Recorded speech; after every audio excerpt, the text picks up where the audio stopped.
Si vous voulez ouvrir si vous voulez ouvrir votre caméra, puis même l'audio, si vous voulez, là, sentez-vous à l'aise. Bonsoir tout le monde. Oh my God. Bonsoir. Alors, c'est un webinaire qui s'adresse vraiment aux parents ce soir. Donc, on va parler là, de tout ce qui est en lien avec l'anxiété. Donc, vous outiller. Sentez-vous à l'aise, là, vraiment d'ouvrir votre micro si vous voulez, d'ouvrir la caméra. Bonsoir Marie-Ève, merci d'être là. Catherine, Valérie, deux Valérie, Marie-Pascale. On va attendre encore une petite minute avant de commencer. Ce sera pas très long, il y a d'autres personnes qui vont se connecter.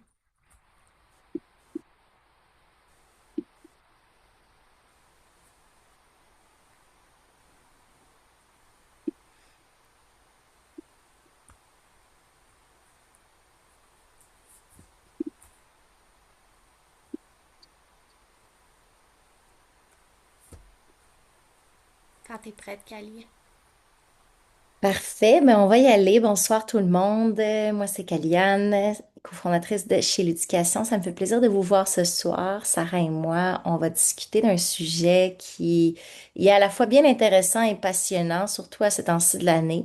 On va discuter de l'anxiété de performance et c'est spécialement en lien avec là, qu'est-ce qui s'en vient avec les examens de fin d'année. Donc, je serais curieuse de savoir là, à main levée, est-ce qu'il y en a qui observent déjà chez leurs enfants du stress face aux examens? Est-ce que c'est une problématique qui est présente dans votre vie quotidienne? Donc, juste nous faire signe là, si jamais c'est présent. Oui. Excellent. Donc, d'où l'importance du sujet de ce soir et d'en discuter, de démystifier d'où ça vient et surtout qu'est-ce qu'on peut faire et comment est-ce qu'on peut accompagner son enfant au mieux. Donc, je me présente rapidement pour ceux qui ne me connaissent pas. Donc, Kaliane, cofondatrice de l'éducation, enseignante au primaire depuis 11 ans.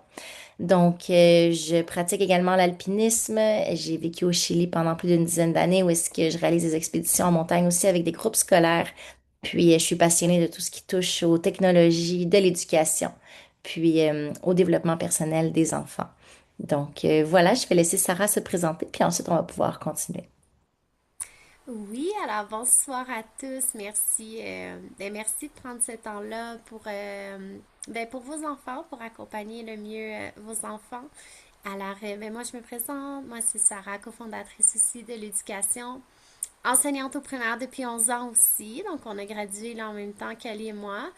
Et moi, je suis très, très passionnée par tout ce qui touche au volet émotionnel, donc gestion des émotions, gestion du stress chez les enfants, chez les adultes. Donc, j'enseigne aussi le yoga depuis plus de 5 ans. Alors voilà, donc ça touche à ça, tout le volet bien-être, là, c'est quelque chose que je priorise énormément, puis que justement qu'on accompagne beaucoup là, les jeunes. Parce qu'on croit vraiment que c'est la base de tout là, pour une vie épanouie. Alors, voilà, Kelly, je te laisse continuer.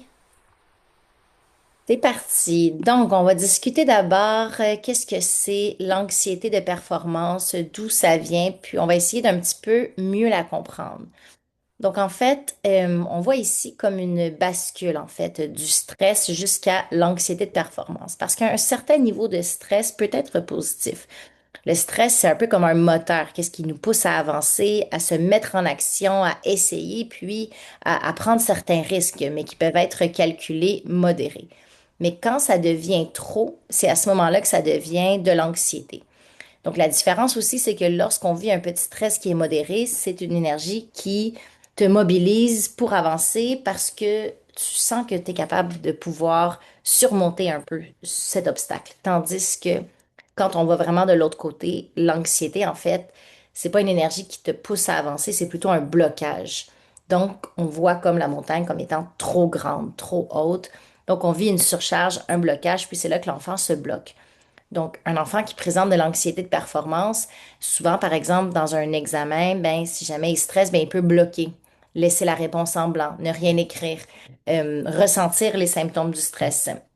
Tandis que s'il a un petit stress modéré, ben, c'est plutôt comme s'il courait une course, puis ça lui donnait un peu de l'énergie là, pour avancer. Donc, c'est pour ça qu'on essaye de ramener l'anxiété à un petit stress modéré, qui est au final un petit défi, un petit challenge, parce que si on est trop dans l'anxiété, c'est à ce moment-là qu'il y a un problème parce que ça se bloque.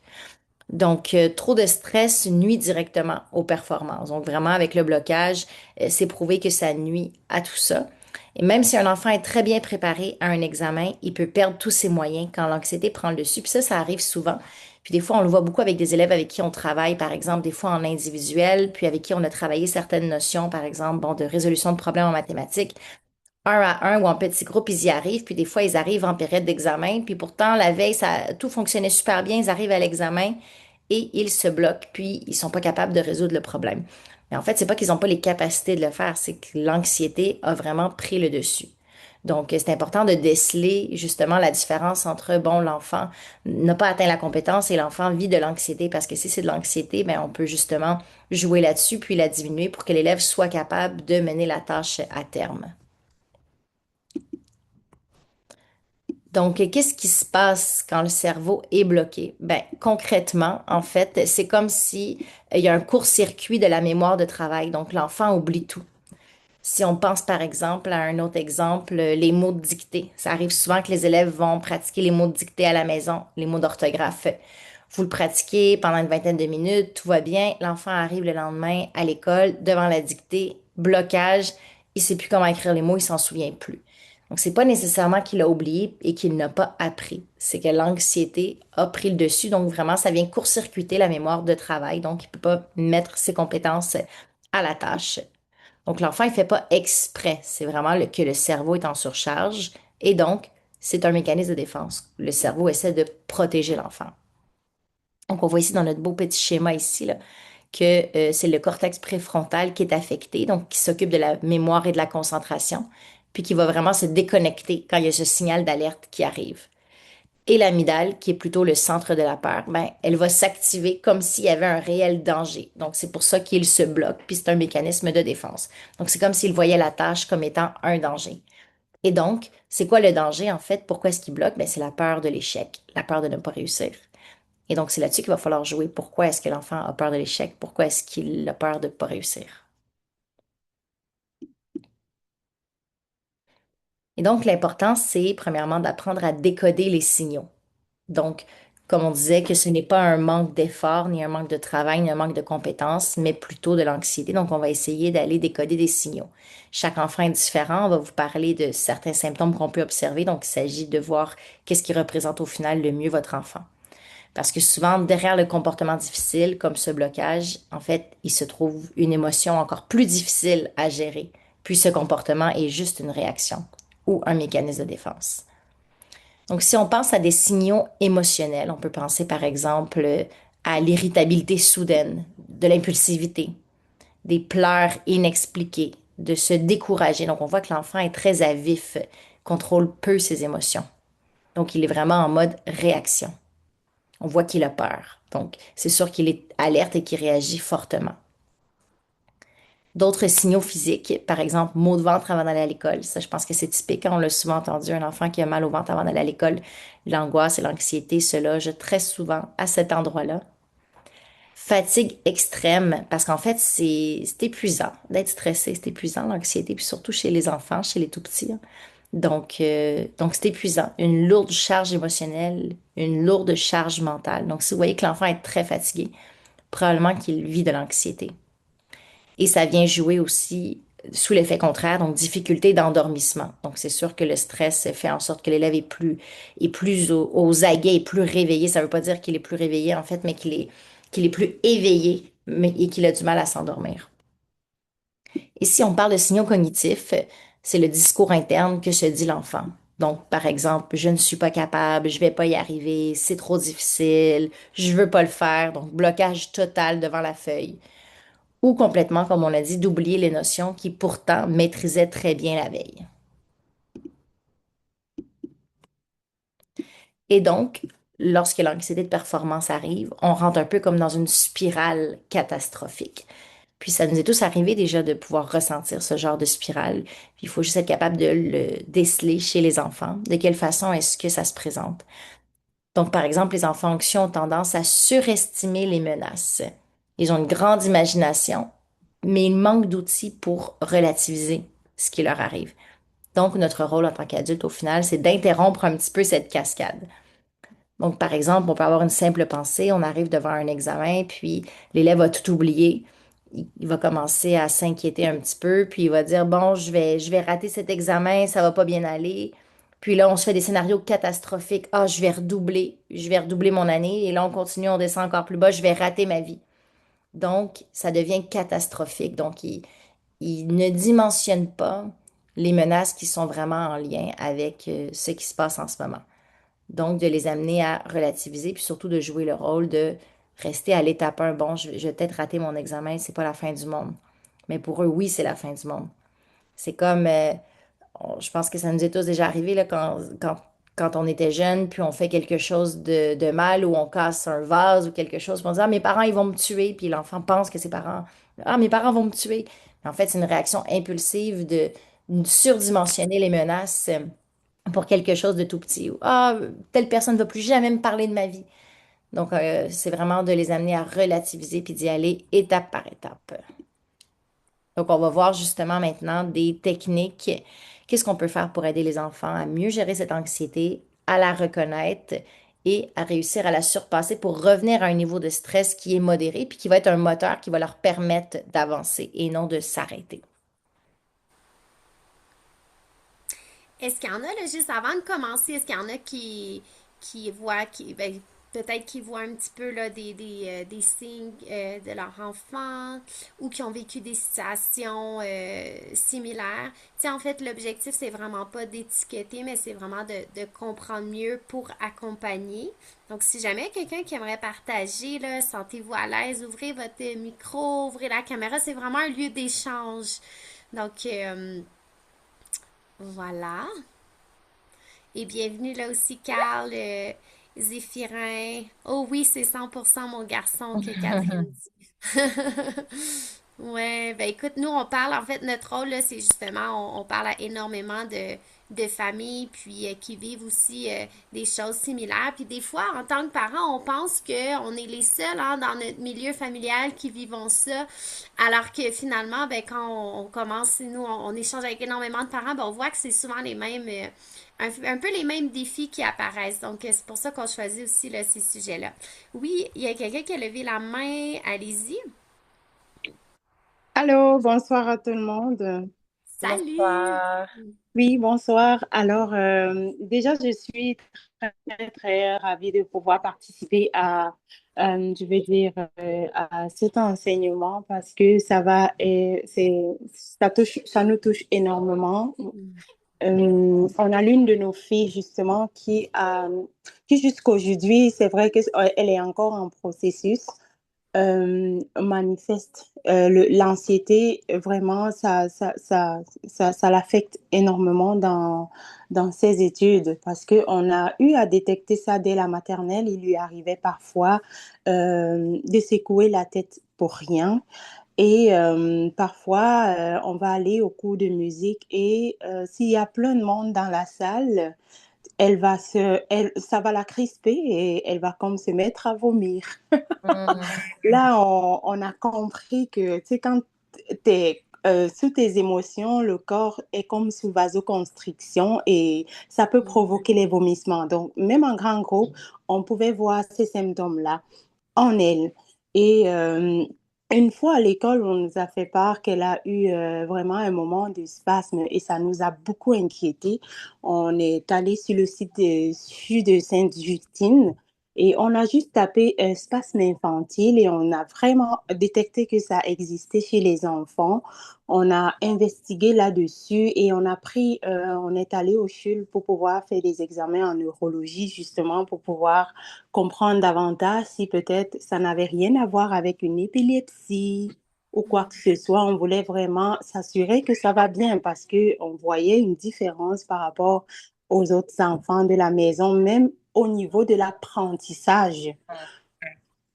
Et après vraiment toute une année en neurologie, que ce soit des examens aux périodes d'éveil, de sommeil, ils nous ont vraiment dit qu'ils n'ont rien détecté, ils ont parlé des tics pour enfants, que de fois, lorsque l'enfant se sépare du cocon familial et qu'il se ramasse peut-être dans un nouvel environnement, ils vont comme développer de l'anxiété et pour elles, c'est comme une façon de se protéger, parfois le fait de manifester ces symptômes-là en fait. Mais sauf que elle faisait de façon inconsciente. Moi, je prenais même des photos quand elle patinait, comment elle va se secouer les bras là. Je prenais des photos, c'était très très visible en fait. Mais on a vraiment travaillé avec elle, euh, parlé avec elle, l'écouter plus. On a même pris des cours sur la parentalité positive en fait pour pouvoir suivre afin de trouver des moyens comment amener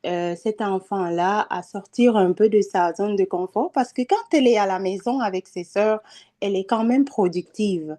Mais à l'école, même des exercices qu'elle a fait à la maison, elle va revenir avec un résultat complètement différent en fait. Et c'est un aspect sur lequel on travaille encore jusqu'aujourd'hui. Donc, c'était ça. Je voulais vraiment partager que ça se vit. Nous le vivons ici et nous sommes encore en train de travailler là-dessus avec elle.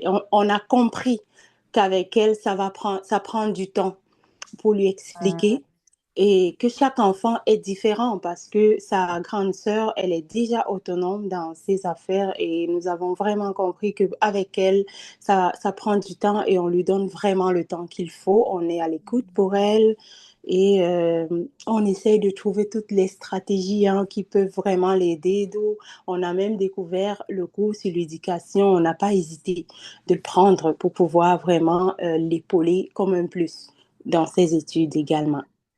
Mm. Voilà, merci.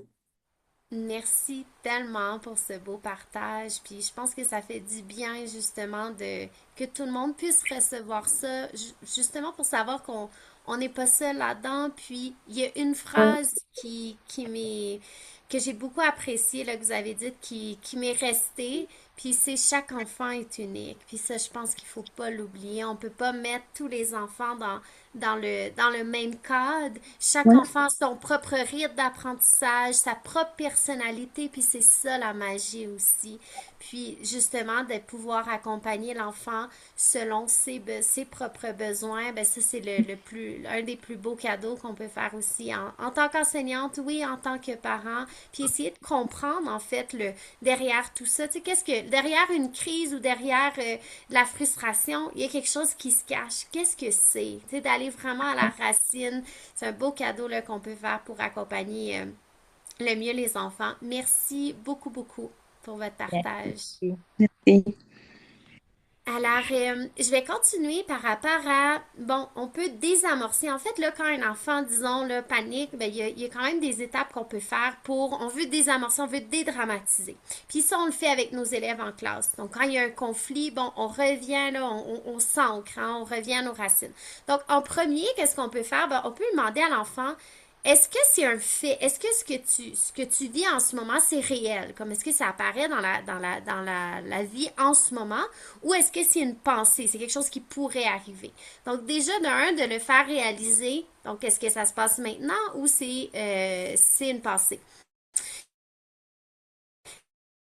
Ensuite, ben, on peut justement externaliser. Donc, on peut poser à l'enfant un petit peu, bon, essayer d'expliquer à l'enfant qu'est-ce qui arrive. Là. Ton cerveau, il est inquiet, puis il raconte en fait une histoire. Mais cette histoire-là, ça se peut qu'elle soit pas vraie non plus. Et dans la plupart des cas ben, c'est une histoire qui est pas encore vécue. Donc, ensuite, on vérifie l'étape 3. On peut demander à l'enfant, ben, c'est quoi les preuves que ça s'est arrivé?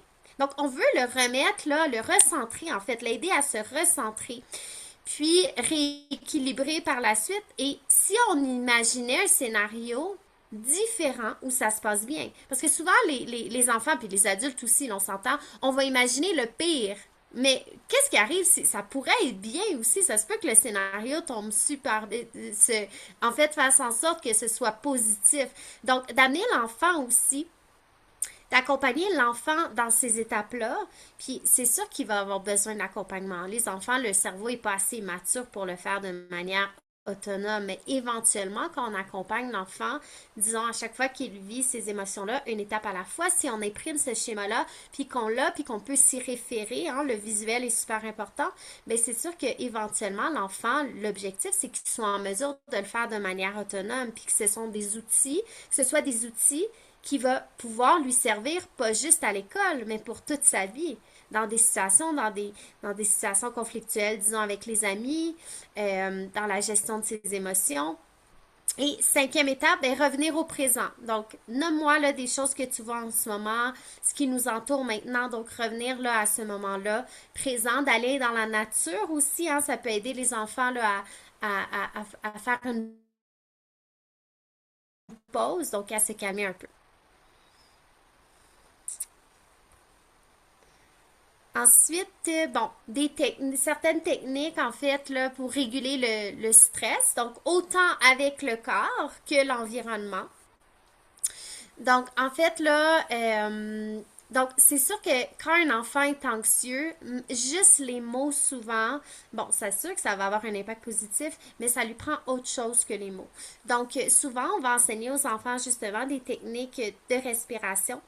Donc, moi, ça fait 5 ans là, que j'enseigne le yoga. Donc, autant là, que j'ai enseigné aux enfants, aux adultes aussi. Puis, il y a énormément de techniques de respiration qui vont permettre, en fait, de se réguler, de se calmer, de revenir à notre calme. Puis ça, en fait, c'est vraiment des trucs qui vont aider autant les enfants, les adultes, quand il y a l'impulsivité qui vient.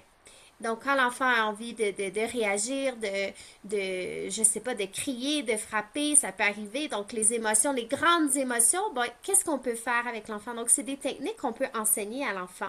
Donc, bon, ici, on dit respiration 4-6. Donc, ça peut être inspiré par les narines pendant 4 secondes. Donc, on peut le faire peut-être ensemble. Donc, on va se calmer un petit peu, relâcher le corps. Donc, on peut vraiment apporter ce calme-là avec l'enfant. Donc, de lui dire, écoute, maman et papa, on va faire une petite technique de respiration ensemble. Donc, assois-toi comme il faut, relâche tes épaules, ferme les yeux un peu. Et là, tu vas inspirer par le nez pour 4 secondes. Inspire, le ventre se gonfle et laisse cet air-là passer à l'intérieur de toi. Retiens ta respiration. Et expire tranquillement par la bouche pendant 6 secondes. Et on peut recommencer une dizaine de fois. Donc, on le fait avec l'enfant. Nous, on apporte cette technique-là à l'enfant. Donc, on est un modèle. On lui montre comment le faire avec lui aussi, pour que lui, éventuellement, soit en mesure de le faire. Donc, ça, c'est une des techniques qui peut fonctionner bien. Après ça, si vous trouvez d'autres aussi. Il y a énormément là, de techniques. Il y a aussi avec les deux narines qui peut bien fonctionner. On ferme une narine, on inspire, on retient, on ferme l'autre narine, on expire et on y va souvent avec des cycles, hein, plusieurs répétitions. Ensuite, deuxièmement, ben, c'est sûr que le contact avec la nature, hein, marcher à l'extérieur, ça réduit beaucoup le stress. Pour les enfants, aller dans la forêt, donc le sport aussi, hein, donc le contact avec la nature, oui, le contact, faire du sport, donc bouger, réduire les écrans aussi. Donc, souvent, là, ça va activer le système nerveux. Donc, ça améliore, là, c'est sur le sommeil, diminuer la surcharge mentale. Donc, d'avoir une gestion saine du temps d'écran. Puis, des enfants, souvent, ils ont besoin des routines qui sont stables, donc des horaires qui sont quand même prévisibles. Ça peut diminuer pour surtout un enfant là, qui vit du stress. Donc, pour lui, qui a un sentiment de sécurité, qui sache que, ah, de telle heure à telle heure, on s'en va là. Ça, c'est ces routines qui sont stables, qui puissent anticiper un peu. Donc, ça, souvent, ça va diminuer l'anxiété là, chez les enfants. Est-ce qu'il y en a qui ont quelque chose qu'ils voudraient partager ou ouais, sentez-vous à l'aise ou des commentaires là, sentez-vous à l'aise d'ouvrir votre caméra, ouvrir votre micro. Si vous avez d'autres techniques dans ce genre-là que vous utilisez avec les Mhm. enfants qui fonctionnent, donc on est là pour partager aussi des techniques gagnantes.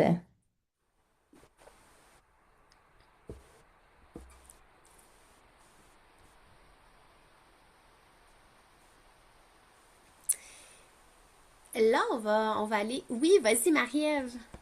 Dans le fond, nous, la respiration, tu sais, mon garçon, il fait du karaté, puis la respiration, on l'appelle la respiration du karaté, là.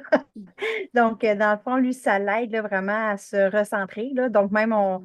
notre défi avec la psychoède, dans le fond, qu'elle lui a donné, c'est de le faire comme au moins une fois par jour, là, pour voir pendant un mois, parce qu'on va, en tout cas, on va se revoir comme plus tôt, mais au moins c'est pendant un mois pour voir tu sais, les effets, même à l'école, pour diminuer son stress, des choses comme ça, là. Donc, puis quand il le fait, lui, ça l'aide à vraiment Mhm. se grounder, là, dans le fond, s'enraciner, là. Donc c'est ça. Puis c'est quoi la respiration du karaté? Ben, Comment elle est faite? dans le fond, en fait, il se place, dans le fond, sur ses genoux.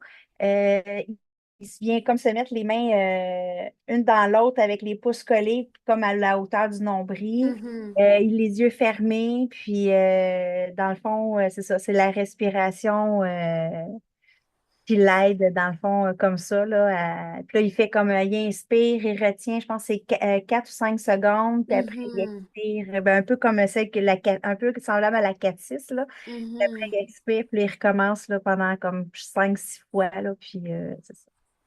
C'est vraiment génial, vraiment. Puis l'enseigner à un jeune âge comme ça, c'est que ça va lui permettre de se réguler en fait pour toute sa vie. Puis dans n'importe quelle situation, tu sais, les enfants, puis il y a beaucoup d'adultes aussi. Tu sais, des fois on a tendance à être impulsif ou répondre tout de suite, mais non, quand on vit ça, l'émotion, c'est comme, ok, je me mets dans ma bulle, j'ai besoin de mon moment, je me retire, je vais pas dire des mots que je vais regretter ou des paroles, donc j'évite aussi de blesser les autres, j'évite moi de me blesser. Donc là, j'extrapole un peu, mais c'est ça qui est vécu souvent dans l'anxiété, que ça va déstabiliser les jeunes. Un petit commentaire, ça peut faire en sorte qu'ils voient ça un peu comme la fin du monde. Donc Oui, le fait justement d'aider l'enfant à se recentrer rapidement, tout de suite, puis que lui soit en mesure de le faire de manière autonome, c'est génial. c'est ça. Mhm. En tout cas, il faut qu'il le pratique plus souvent, là, mais Ouais. Merci, Marie-Ève, beaucoup ça du fait plaisir. partage. Puis c'est sûr, là, ce que Marie-Ève elle vient de dire, il faut qu'on le pratique assez souvent. C'est ça avec les enfants. Nous, je me souviens, bon, à chaque fois qu'on reçoit les enfants, là, au mois de septembre, les routines, ben, ça prend à peu près un mois et demi. Tu sais, il faut leur montrer, on le fait avec eux, on le modélise. Mais le plus qu'on le fait avec eux, puis qu'ils nous voient, en fait, on est des modèles hein, pour les enfants. Donc, le plus qu'ils nous voient, nous, le faire avec eux, ben, ça les encourage. Puis c'est là que ça devient que les routines s'ancrent dans leur quotidien. Bon, là, on parle plus, on entre plus justement là, par rapport aux notes. Bon, on réalise, là, bon, ça fait des années, là, mais les enfants, quand ils entendent le mot ministère, mon Dieu, c'est très gros, ils sont stressés. Puis bon, les quatrième et les sixième années, oui, on les examens ministériels cette année. Puis en fait, je pense que ça vaut la peine justement d'explorer ça. Donc nous, en ce moment, on est dans la révision avec les enfants, mais on dédramatise beaucoup. Donc on leur donne des bonnes stratégies justement. Qu'est-ce qu'ils vont faire s'ils arrivent devant une question, puis là, ils paniquent, sont en mode panique. C'est qu'est-ce qu'ils peuvent faire? C'est quoi qu'ils peuvent mettre en place pour les aider, pour justement éviter que la mémoire de travail, que la mémoire s'oublie. Alors, ben, d'abord, c'est sûr que ça vaut la peine de différencier en fait ce qu'est une note puis ce que n'est pas une note. Donc, ce n'est pas une note, une mesure de la valeur personnelle. Donc, ça, dans le fond, une note ne définit pas un enfant. Donc, tu sais, souvent, on va dire à 70, 80, mais l'enfant est une entièreté. L'enfant a des qualités, l'enfant a des passions. Donc, tu sais, de se détacher un petit peu de cette note-là. OK? Donc, ça peut être là, super intéressant d'avoir une conversation, surtout avec les plus vieux, hein? 4 5 4 4e, 5e, 6e sont assez matures là, pour avoir des belles conversations. Donc, c'est sûr que si le focus est vraiment juste sur les résultats, ben ça fragilise l'estime en cas d'échec. Parce que là, l'enfant, s'il revient avec une note que mon Dieu, que c'est 70 puis c'est pas assez ou dans les 60, ben c'est comme si là son estime est affectée. Alors, ce qu'elle note, ce qu'on peut aller avec, où on peut aller avec les enfants, c'est comme une photo un peu d'un instant qui est précis. Donc, ça nous donne une indication sur ce qu'on comprend bien puis sur ce qu'on a plus de difficultés. Par exemple, moi, je me souviens, là, mes dernières années que je travaillais avec les élèves de cinquième année, j'avais arrêté de mettre des notes en écriture, puis je faisais des mini-entrevues. Donc, on regardait avec les enfants leurs textes, puis bon, dis-moi, qu'est-ce que tu penses, là, que tu es capable de bien faire, puis que tu n'as pas besoin de mon aide en écriture. Donc là, l'enfant pouvait me dire, hein, Sarah, moi, je suis capable de vraiment trouver mes bonnes idées, donc de donner des détails à mes idées. OK, parfait. Super. Puis, on continue sur cette lancée-là. Et qui est plus difficile puis que tu aurais besoin de mon accompagnement? Donc, de faire de l'introspection avec les enfants.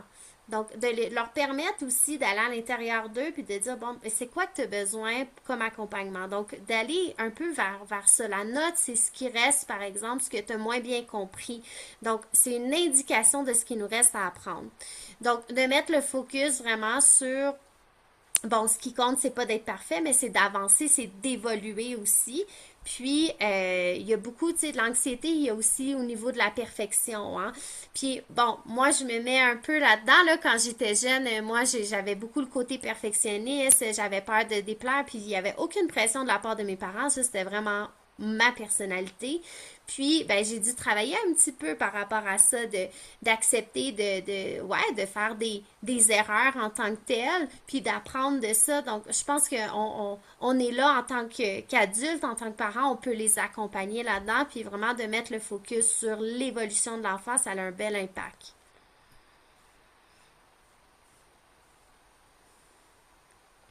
Alors, bon, le vrai moteur, pourquoi l'enfant travaille-t-il? Bon, faut que ça vienne de l'intérieur aussi, hein, un peu comme la flamme, là, la flamme intérieure. Donc, d'avoir du plaisir à apprendre, d'avoir une belle curiosité, un sentiment de compétence. Faut que l'enfant vive des réussites. Donc, souvent, les enfants en difficulté d'apprentissage, ben, c'est comme si, oh mon Dieu, c'est difficile. Donc, c'est là qu'ils perdent souvent la confiance. Donc, de faire vivre des enfants, des réussites aux enfants, mais pas juste au niveau des apprentissages, mais au niveau, par exemple, d'un sport ou de quelque chose dont ils sont fiers, ils sont bons, un instrument de musique, un dessin. Donc, ça peut augmenter justement leur confiance en soi, diminuer leur anxiété. Et bon, quand ça vient de l'extérieur, ben tu sais, d'avoir des récompenses, la peur de décevoir les parents. Donc ça, c'est souvent, ben ils seront pas fiers d'eux. En fait, il faut que ça vienne vraiment, il faut que ce goût d'apprendre, cette motivation, cette fierté de soi, elle vienne de l'extérieur. Donc d'essayer vraiment de revenir à ça. Donc c'est sûr que la pression de l'extérieur, ça nourrit souvent la peur de l'échec. Donc, ça peut augmenter justement l'anxiété sur du long terme. Donc, tu sais, une chose que j'aime dire souvent là, quand je parle avec les parents, juste de demander à l'enfant de quoi est-ce que tu es fier de toi. Nomme-moi une chose dont tu es fier de toi. Ben, ça va vraiment alimenter, aider à leur confiance en soi, puis ça leur permet justement d'aller à l'intérieur. Puis c'est pas en lien avec la note qu'ils ont eue, mais plus en lien avec, par exemple, ben aujourd'hui j'ai persévéré. Aujourd'hui, je suis arrivée devant une question, puis j'ai eu peur, mais finalement, ben, j'ai appliqué la technique de respiration, puis ça a bien été. Donc, des petites victoires, des petites réussites. Bon, le pouvoir des mots, donc les aider à changer en fait le dialogue intérieur. Donc, à transformer. Par exemple, un enfant qui dit je suis pas capable de faire cet exercice-là, j'y arrive pas, je suis pas bon. Ben, on peut recadrer en fait ça, c'est important. Donc, quand l'enfant le dit, quand ça sort des mots, ben, on peut lui dire ben écoute, est-ce que tu penses que t'es pas capable ou tu aurais peut-être besoin d'aide, tu es en train d'apprendre, hein, c'est normal, c'est un processus, c'est quelque chose qui est nouveau, puis tu as le droit de te tromper. On apprend un instrument de musique, on devient pas, on connaît pas par cœur la gamme, donc il faut se pratiquer, etc. On peut poser des questions aussi, donc de quoi tu es fier aujourd'hui, qu'est-ce qui était difficile mais que tu as quand même essayé, que tu as essayé quand même, donc on travaille ici la résilience. Donc, mettre le focus sur l'effort, sur la progression plutôt que sur le résultat attendu.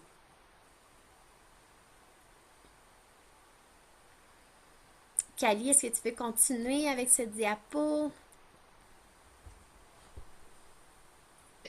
Ouais, je peux continuer. Donc, notre posture en tant qu'adulte, c'est de sécuriser l'enfant et non pas d'aller vers la performance.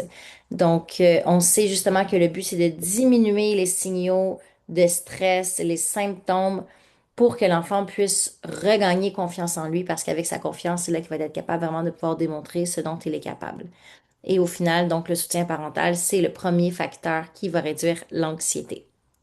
Donc, c'est important de vraiment privilégier une bonne écoute, que l'enfant se sente écouté, soutenu, une bonne validation aussi, valider que ben, c'est normal qu'il se sente ainsi, valider la difficulté et d'éviter la comparaison, d'éviter de se comparer aux autres, de se focaliser seulement sur les notes, de mettre de la pression sur le résultat, mais plus d'accompagner l'enfant, de le prendre où est-ce qu'il est.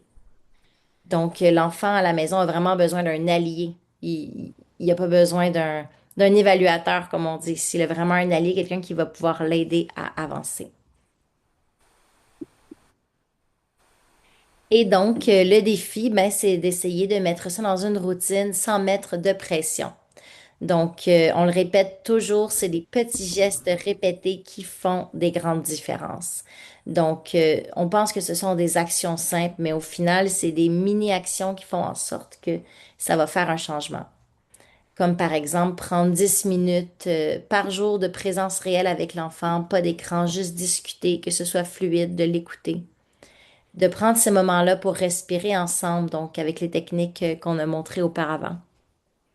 De poser des questions, par exemple, quelle est une chose que tu as mieux comprise aujourd'hui? Donc, de toujours aller vers le positif, vers la réussite. Donc, de ne pas parler de notes, mais seulement de progression. Donc, de prendre l'enfant où il est, puis de l'accompagner, puis d'essayer de le soulever vers le haut. Donc, on va vous partager également par courriel, puis vous allez le retrouver sur la plateforme. Je vais vous partager l'écran pour vous le montrer, un outil récapitulatif de qu'est-ce que l'anxiété et surtout comment y faire face avec tout ce qu'on a discuté aujourd'hui. Donc, cet outil va être bien pratique. Je vais vous le présenter ici. Vous pouvez l'imprimer, vous pouvez le garder dans votre ordinateur, puis ça récapitule vraiment tout ce qu'on a touché aujourd'hui. Donc, d'abord, de comprendre qu'est-ce que c'est l'anxiété de performance, d'où est-ce que ça vient, comment la transformer et quelles sont les stratégies qu'on peut utiliser en tant que parent pour devenir allié de notre enfant, de travailler le dialogue. Mhm. Donc, je vais revenir ici à notre présentation. Donc, dans cette fiche, ça récapitule vraiment tout ce qu'on vient de voir ici. Merci, Kali. Est-ce qu'il y en a qui ont peut-être des péripéties qu'ils veulent nous partager ou quoi que ce soit, des questions, des commentaires? Sentez-vous à l'aise, là, vraiment d'y aller. Ou des observations, qu'est-ce que vous avez observé chez votre enfant? Ou si vous avez essayé de mettre des choses en place puis que ça ne fonctionne pas aussi, c'est des bons partages aussi. On peut aider à essayer de trouver pourquoi. Oui, quelqu'un levait la main. Allez-y. Allô, bonsoir. Pour notre fille, honnêtement, nous avons trouvé, on l'a inscrit au cours de musique au départ. Elle faisait du piano. C'est un élément, c'est quelque chose qu'elle aimait beaucoup, le patinage sur glace aussi. C'est des activités vraiment que elle s'épanouissait énormément là-dedans.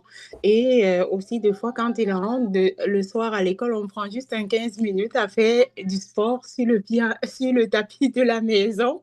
Hmm. Et honnêtement, là, il y a une chanson là, sur YouTube, Lève-toi et bouge. Là, fait que c'est comme devenu euh, l'activité physique par excellence à la maison. Puis c'est même elles qui m'ont fait découvrir ça. C'est Hmm. Hmm. passionnant. Des fois, là, on va pouvoir faire vraiment l'activité physique en famille, bouger un petit peu, ça fait énormément du bien. Et j'ai vraiment retenu une phrase qui m'a marquée durant l'enseignement, que nous devons vraiment beaucoup nous concentrer sur le processus et non sur les notes ou les résultats. Parce que des fois, ce qu'on fait aujourd'hui peut ne pas nécessairement porter des fruits, mais plus tard. ces résultats qu'on sème aujourd'hui en eux, ça porte fruit. Oui, on peut nécessairement pas voir les résultats aujourd'hui, mais dans quelques années, là, on ne la reconnaît plus et nous croyons vraiment Mm. qu'elle est sur le bon chemin. Quand elle a commencé les cours, c'était au mois de septembre, je crois, sur l'éducation. euh, Novembre, autant pour moi, et elle était très, très, très timide. Hein. Euh, elle avait même la misère à parler à haute voix, mais aujourd'hui, elle lève la main. Mm. Des fois, là, dans le grand groupe, elle va lever la main là, et être même gênée que l'enseignante ne l'a pas pris. Là, c'est fâché. Pourtant, au départ, elle était très en retrait, elle n'osait pas parler, puis tout, mais le fait de voir les autres participer, elle apprend à sortir graduellement de sa petite zone de confort. Alors vraiment, merci beaucoup. J'ai vraiment retenu que le processus est très important et Mm. que nous devons nous concentrer là-dessus. Ouais.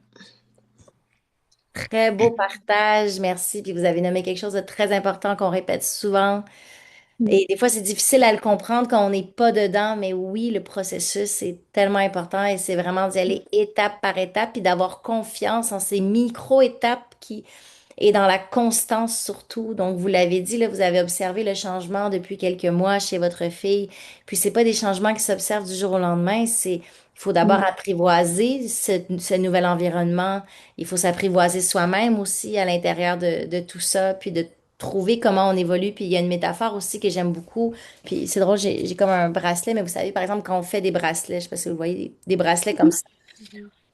une bille à la fois. Puis c'est comme la métaphore de dire, bon, on fait juste toujours mettre une bille à la fois, puis on y va une petite bille à la fois, puis au fur et à mesure, ben, on va finir par construire le collier, construire le bracelet. Mais c'est Wow. pas en mettant deux petites billes qu'on va avoir un bracelet, là. Il faut persévérer, puis continuer d'en ajouter, puis au final, c'est ça, les classes, semaine après semaine, on persévère, on continue.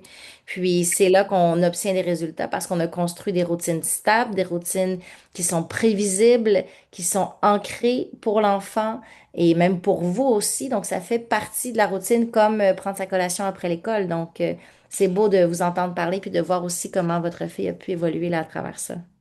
Mhm. Merci vraiment beaucoup du partage. Puis effectivement, tu sais, on peut l'appliquer dans plusieurs autres concepts de vie, hein, quand on se prépare pour un marathon ou quand on s'en va monter une grande montagne, ben c'est les efforts qu'on a mis hein, à tous les jours pour se préparer à ça. Même chose quand on apprend un instrument de musique, quand on apprend la guitare. Moi, je me souviens, mon Dieu, ça fait 6 ans que j'ai appris la guitare. Mais au début, ça prenait de la coordination, ça prenait énormément de persévérance. Et peu à peu, ben, on voit notre évolution. Puis ça, c'est le vrai cadeau pour les enfants parce qu'ils se voient progresser, ils vivent des réussites, ils se voient un peu comme les ailes s'ouvrent tranquillement. La fleur s'ouvre, donc on voit l'épanouissement, tu sais, les enfants grandissent au travers de chacune de ces étapes-là. Donc, il y a une phrase là en anglais là, qui me vient là, it's not about the destination, it's about the journey. Puis c'est à chaque étape hein, pour arriver éventuellement à la destination. Alors, merci beaucoup, beaucoup du partage. Puis, en fait, nous, comment est-ce qu'on accompagne les enfants? Donc, on croit là, sincèrement que chaque enfant peut réussir lorsqu'il se sent en confiance, bien accompagné aussi. Donc, bon, il y a beaucoup de familles là, qui sont déjà avec nous. Peut-être qu'il y a des familles ce soir aussi là, qui étaient là pour l'atelier simplement. Alors nous, en fait, là, c'est vraiment nos programmes combinent le volet académique. Donc oui, on travaille la compréhension de lecture, les stratégies de lecture, tout ce qui est le volet écriture aussi, résolution de problèmes en mathématiques. Et on travaille aussi le volet émotionnel, donc qui est super important. Donc, la confiance en soi, la gestion des émotions, communication et la persévérance, motivation scolaire. Donc, c'est vraiment des programmes qui permettent aux enfants, oui, d'évoluer au niveau académique, mais beaucoup au-delà de ça. Donc, en fait, on sait, là, la vie, c'est pas nécessairement un chemin droit, donc de leur donner des outils qu'ils peuvent réutiliser dans leur quotidien, autant à l'école qu'à la maison. Donc, ça, c'est vraiment... notre objectif. Donc, on a différents programmes. Je vous dirais là, que le programme autonome, c'est souvent les familles qui font l'école à la maison. Donc, c'est vraiment, tous les programmes, vous avez accès à une plateforme éducative avec des cours de la première année jusqu'en secondaire 2. Puis, le programme qui est vraiment, qui fonctionne, je vous dirais, là, un des plus populaires chez les familles, chez les enfants, c'est le semi-privé. Le semi-privé, c'est des petits groupes de 8 élèves. Donc, ça a vraiment un effet positif chez les enfants, un peu comme nous partageait la maman, en fait, qu'elle disait qu'au début, elle était timide, mais elle a vu les autres enfants s'ouvrir tranquillement. Donc, elle, ça l'a encouragée. Donc, c'est vraiment une petite famille qui évolue ensemble à chaque semaine. C'est des petits groupes de 8 élèves. C'est pas beaucoup 8 élèves. Donc, les enfants ont le temps vraiment de se sentir accompagnés, vus, écoutés, d'essayer, d'expérimenter. C'est un lieu vraiment sécuritaire pour eux. Donc voilà, c'est un lieu avec des interactions dynamiques. On travaille aussi souvent sous forme de projet. Alors, vous avez aussi un suivi là, de la part de l'enseignante. Puis, on travaille juste vraiment avec des enseignantes qui sont certifiées, qui ont un minimum de 5 ans d'expérience. Donc, on est vraiment capable de voir un peu les défis de chaque enfant et puis les aider par rapport à ça. Ensuite, on a aussi un programme, bon, privé, c'est vraiment du 1 à 1, donc c'est un des suivis là, les plus personnalisés. Donc là, on pense à des enfants justement en grande difficulté d'apprentissage que le semi-privé serait moins adapté pour eux. Alors, moi, ce que j'ai envie de vous dire, c'est que, bon, si vous avez besoin d'accompagnement ou si ça vous parle ou si vous voulez simplement plus d'informations, ben, écrivez-nous dans le chat juste ici. Inscrivez votre adresse courriel, votre numéro de téléphone, puis on va vous appeler, en fait, on fait ça avec toutes les familles. Donc, on prend un moment vraiment, là, pour vous écouter, voir le portrait de votre enfant, voir un petit peu c'est quoi ses passions, les qualités, les défis aussi. Puis à ce moment-là, on est en mesure là, de discuter un peu là, du programme qui serait le plus adapté. Et donc voilà, je pense qu'on pourrait clore là-dessus. Donc n'hésitez pas, là, ouvrez votre caméra si vous voulez ou si vous voulez changer. Vous avez des questions.